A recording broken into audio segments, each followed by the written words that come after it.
Greetings, schoolies. I'm Serena and welcome to my Hall of Horrors.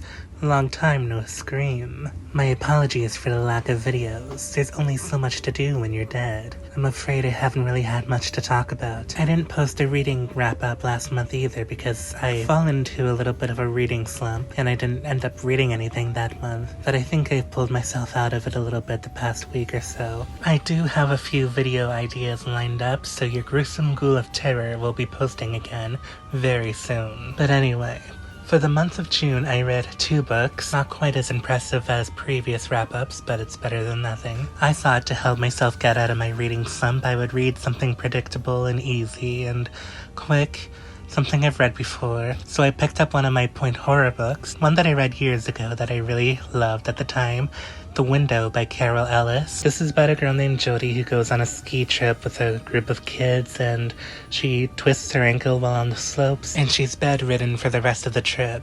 While she's in her cabin laying in her bed, she looks out the window and in the cabin next to her she sees a girl getting murdered. Well, actually she sees an altercation with someone in a ski mask. She doesn't know who it is and she looks away, and then when she looks back there's like a red splatter on the wall and she just assumes she's dead.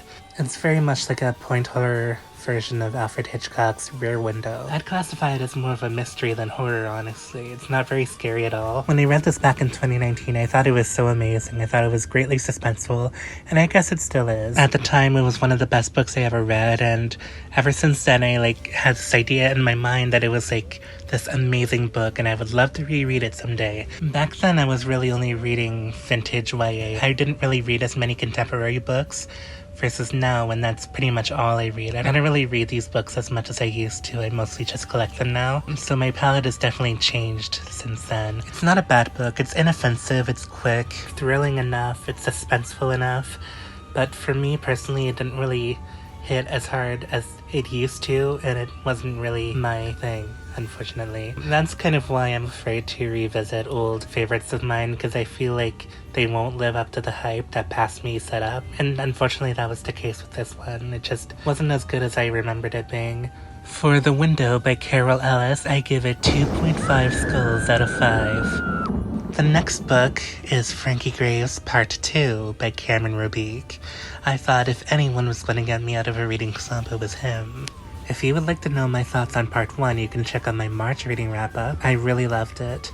And I like how when you put both books together, it creates one big image. It's really cool. The first book was set in 1958, and this one flashes forward to 1981. Frankie Graves is not dead yet. He's come back for the survivors of the first book and anyone who gets in his way. Most of Part 1 was Frankie's kind of origin story, his descent into madness and why he did what he did. And then the third act is when all the slasher stuff happens. And then the epilogue of the first part, he is awakened in 1981. So I thought going into Part 2, we were just going to get right into the action. But it was a bit more of a slow burn, which isn't new for Cameron Robique. His books are typically slow burns. Like for the first half, you're kind of getting to know everyone, and then shit hits the fan from there.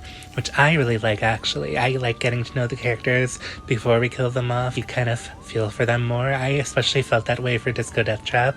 I really enjoyed all the characters in that book, and then you just kill them off and it feels like a gut punch. As a rule, slow burns aren't really my thing, but for some reason, the way he does it, I really like it. But for this one, I was kind of hoping we would get into things a little quicker. There's a moment in the first chapter, which I guess you could classify as a cold open. I'm not going to spoil it, but after that, we don't really get a ton of action until the third act. It was just very, very different from what I was expecting it to be, so it did disappoint me just a little bit. It was still very good and very well written. It just wasn't the sequel that I had hoped it would be.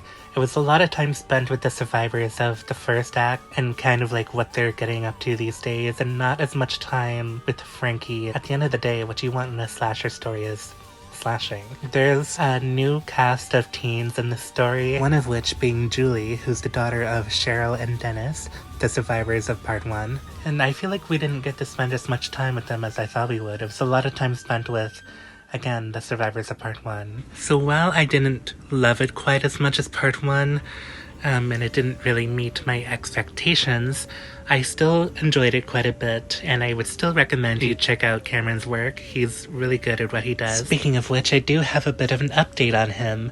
You guys know I'm the Annie Wilkes to his Paul Sheldon. I'm like his #1 fan, and I've been trying to get more information about his whereabouts because he's kind of been MIA since the release of this book in 2023. He doesn't have any more social media.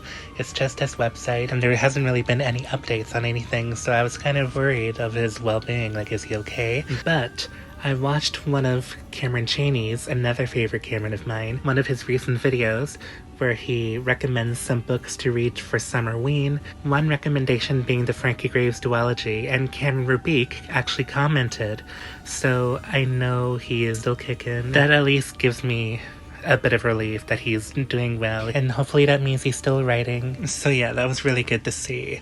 For Frankie Graves Part 2, I give it 3.5 skulls out of 5.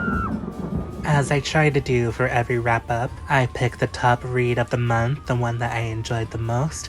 Since there's only 2 books, there's not a ton of competition, so I would pick the one that I enjoyed the most, which would obviously be Frankie Graves Part 2. It wins by default.